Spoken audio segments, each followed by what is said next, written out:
Hello students, welcome to Bosco Campus Vision. I am Lakshmi V.S., Assistant Professor, Department of Commerce, Don Bosco College, Kottayam.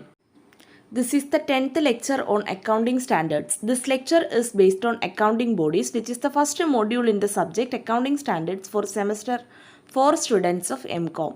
In previous lecture, we were discussing about the topic applicability of accounting standards under Companies Act 2013. And in this lecture, we are going to continue with the same topic, that is applicability of accounting standards under Companies Act 2013. നമ്മൾ കഴിഞ്ഞ ലെക്ചറിൽ section 132 subsection 1 വരെയാണ് discuss ചെയ്തത്. ഈ ലെക്ചറിൽ നമ്മൾ section 132 subsection 2 മുതലാണ് start ചെയ്യുന്നത്.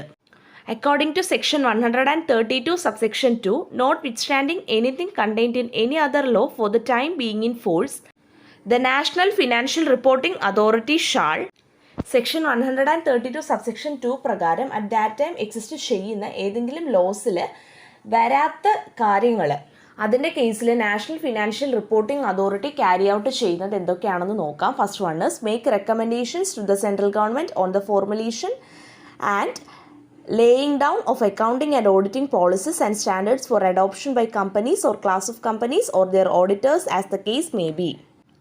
അതായത് കമ്പനീസ് അല്ലെങ്കിൽ ക്ലാസ് ഓഫ് കമ്പനീസ് അല്ലെങ്കിൽ അവരുടെ ഓഡിറ്റേഴ്സ് അഡോപ്റ്റ് ചെയ്യേണ്ട accounting and auditing policies and standards ഇവ ഫോർമുലേറ്റ് ചെയ്യുന്നതിലും ലേ ഡൗൺ ചെയ്യുന്നതിലും റെക്കമെൻഡേഷൻസ് പ്രൊവൈഡ് ചെയ്യുന്നു.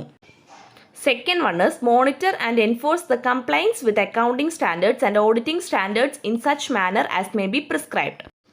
അതായത് അക്കൗണ്ടിങ് സ്റ്റാൻഡേർഡ്സും ഓഡിറ്റിംഗ് സ്റ്റാൻഡേർഡ്സുമായുള്ള പ്രിസ്ക്രൈബ്ഡ് മാനറിൽ കംപ്ലൈൻസിനെ മോണിറ്റർ ചെയ്യുകയും എൻഫോഴ്സ് ചെയ്യുകയും ചെയ്യുന്നു.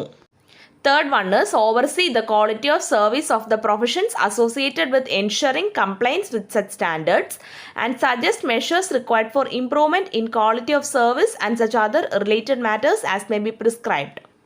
അതായത് ഈ പറഞ്ഞ സ്റ്റാൻഡേർഡ്സിൻ്റെ കംപ്ലയൻസ് എൻഷുർ ചെയ്യുന്നതുമായിട്ട് റിലേറ്റ് ചെയ്ത് വരുന്ന പ്രൊഫഷൻസിൻ്റെ ക്വാളിറ്റി ഓഫ് സർവീസിനെ ഓവർസീ ചെയ്യുക ആൻഡ് ക്വാളിറ്റി ഓഫ് സർവീസും മറ്റ് റിലേറ്റഡ് മാറ്റേഴ്സും ഇംപ്രൂവ് ചെയ്യുന്നതിനായുള്ള റിക്വയർഡ് മെഷേഴ്സ് സജസ്റ്റ് ചെയ്യുക ആൻഡ് ഇത്രയുമാണ് സെക്ഷൻ 132 സബ്സെക്ഷൻ 2 പ്രകാരം വരുന്നത്. Next is section 133. The central government may prescribe the standards of accounting or any addendum thereto as recommended by the Institute of Chartered Accountants of India, constituted under Section 3 of the Chartered Accountants Act 1949, in consultation with and after examination of the recommendations made by the National Financial Reporting Authority.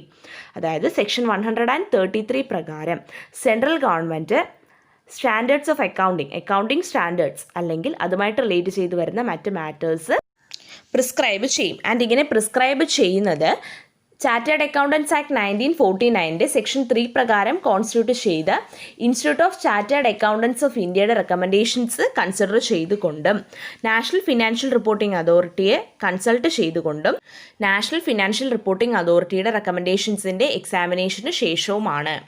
ഇത്രയുമാണ് section 133 പ്രകാരം വരുന്നത്. നമ്മൾ ഈ ലെക്ചറിൽ section 132 subsection 2ഉം section 133യുമാണ് discuss ചെയ്തത്. Balance portions on this topic will be discussed in the coming lectures. Thank you.